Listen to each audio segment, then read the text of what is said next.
L'Église catholique refuse de rester en marge des recherches de solutions pour juguler la crise sécuritaire qui secoue le pays.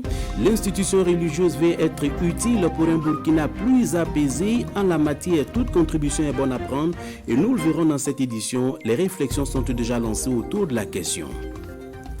Une école qui croule sous le poids des ordures. Cette scène inédite se déroule à Dori où les riverains n'ont trouvé rien de mieux que de transformer la cour de l'école A&B en dépotoir sous le regard impuissant des occupants des lieux qui, malgré les multiples interpellations, finissent par s'accommoder. Voici pour le sommet, mesdames et messieurs, bonsoir et bienvenue à ce 19h.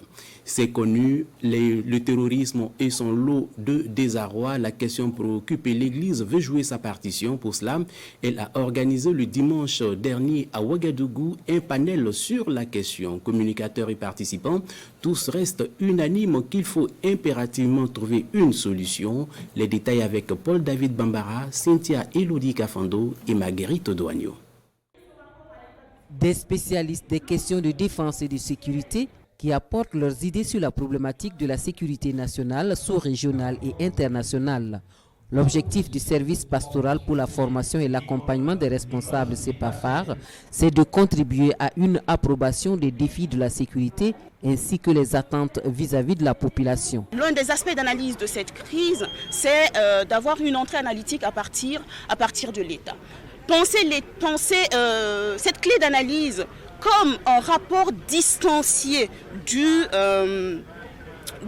citoyen à son administration, donc du citoyen à l'État. Donc à la fois un rapport distancié qui se manifeste non seulement par un besoin d'État. La politique de sécurité nationale, défis et perspectives.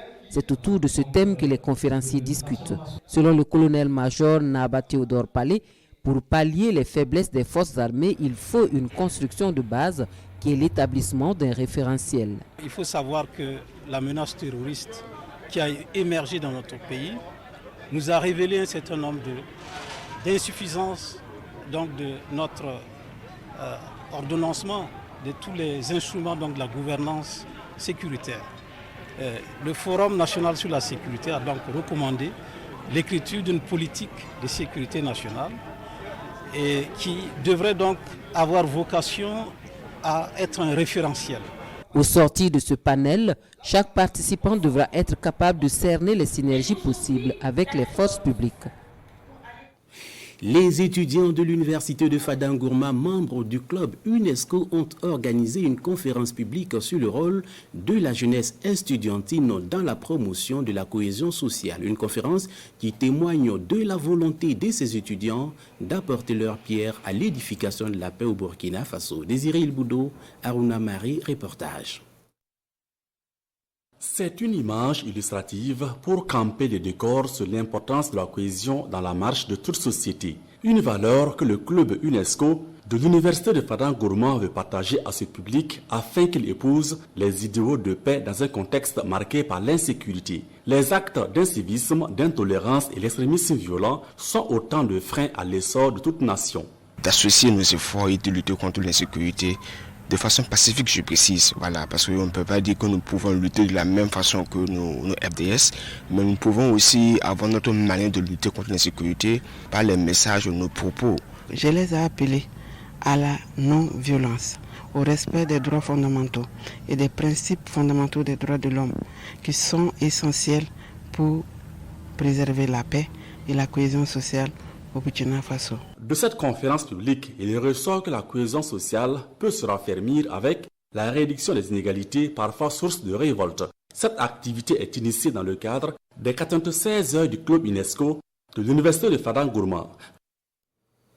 Une question qui préoccupe celle des personnes déplacées internes de la région du Nord et du Sahel. La question était au cœur de la première session ordinaire du cadre de concertation de la région du Sahel le 18 mai dernier. À l'ordre du jour également, la mise en œuvre du projet intercommunal de gestion des déchets. Ibrahim Kagoné et Lazare Sanou nous en disent plus.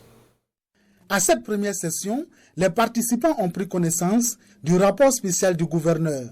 Avec le contexte sécuritaire, la question des déplacés internes était au menu des échanges.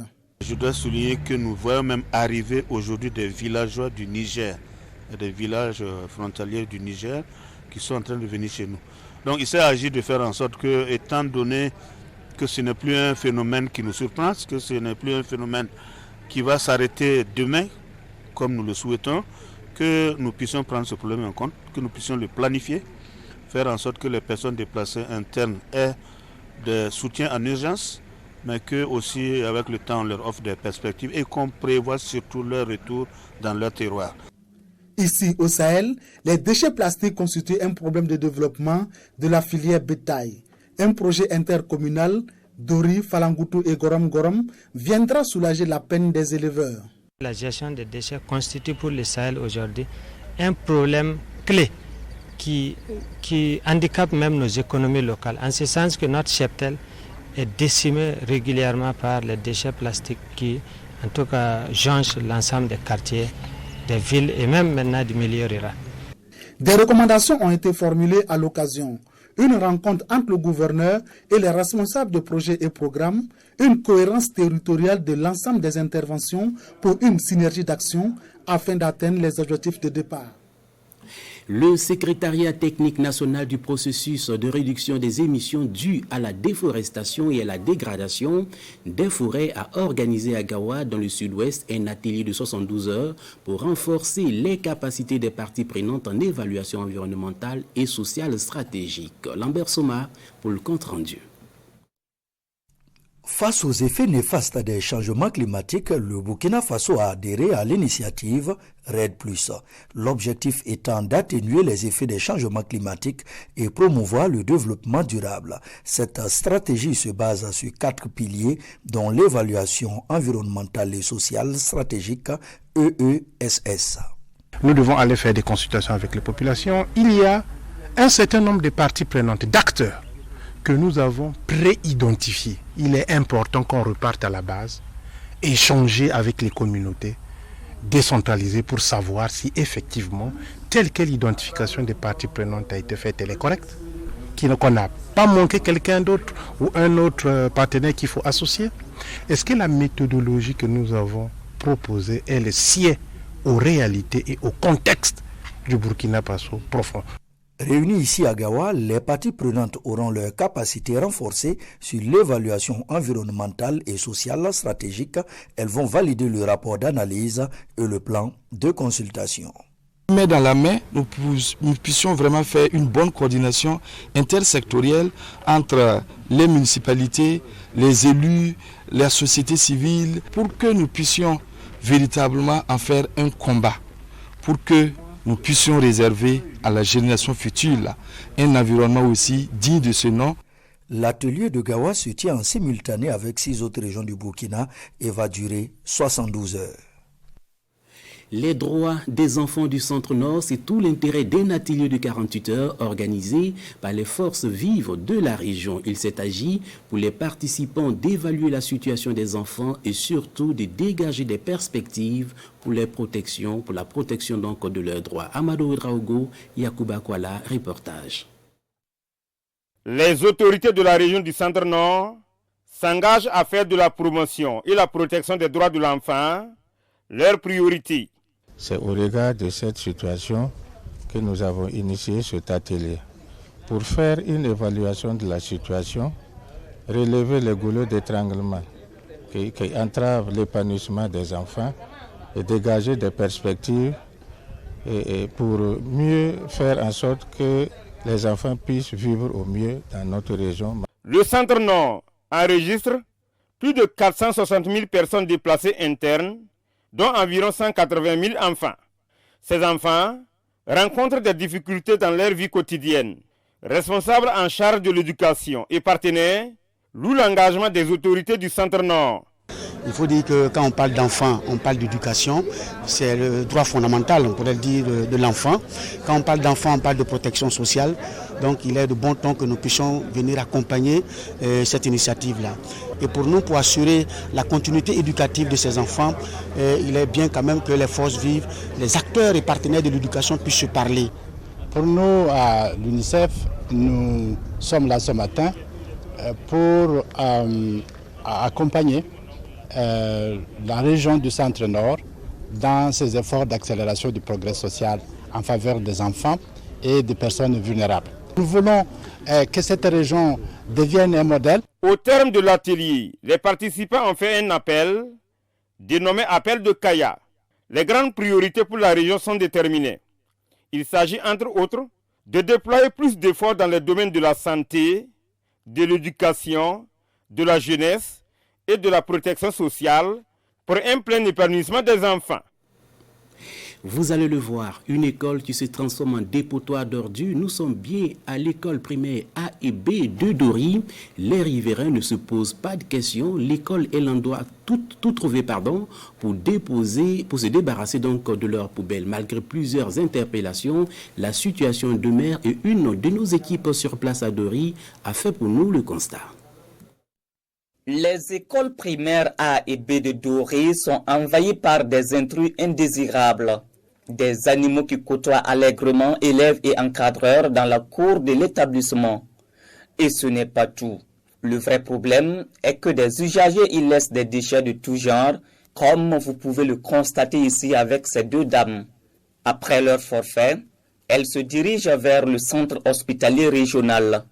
De telles scènes, les enseignants et les élèves les vivent au quotidien. Comme on est proche de l'hôpital, les villageois viennent ici chier par hasard. Il ne fait même pas 2 semaines, on a nettoyé l'école et ils sont déjà revenus tout gâtés. Jusqu'à ils ont déposé un sac rempli de déchets devant la cour de l'école. Ça pue beaucoup, on ne sait même pas comment respirer. On veut que ça cesse. Face à cette situation, les responsables des écoles optent d'abord comme solution la voie de la sensibilisation. On a d'abord demandé à nos partenaires, qui sont le COSES, le comité de gestion, voilà, ainsi que l'APE qui est l'association des parents d'élèves, l'AME qui est l'association des mères éducatrices. On a demandé à toutes ces structures-là de nous accompagner à travers la sensibilisation pour que les gens la puissent effectivement éviter non seulement de déféquer dans la cour, mais surtout de jeter les ordures. Mais en tout cas jusqu'à présent, le problème demeure. La sensibilisation ayant échoué, d'autres mesures sont prises, dont la fermeture de cette porte. Là encore, les usagers forcent l'accès. Bon, comme on avait pris la résolution de condamner cette porte, bon, beaucoup ne voulaient pas le contournement. Donc, ils ont commencé à descendre dans ces murs-là, ici, ces briques-là, pour avoir accès à l'intérieur. Nous-mêmes, on avait été voir la mairie s'il y avait possibilité de nous trouver de la sécurité, ne serait-ce que pour une semaine ici. Voilà, pour donc interpeller les contrevenants. Mais jusqu'à présent, ça se fait attendre. Les regards sont maintenant tournés vers l'autorité communale pour la recherche définitive de solutions afin d'assainir le cadre d'apprentissage des élèves. Eh bien, c'est avec ce reportage de Souleymane Kwanda et Théodore Zoubga que nous mettons fin à cette édition et nous espérons que vous avez pris beaucoup de plaisir à être des nôtres. Bonsoir et bon début du week-end.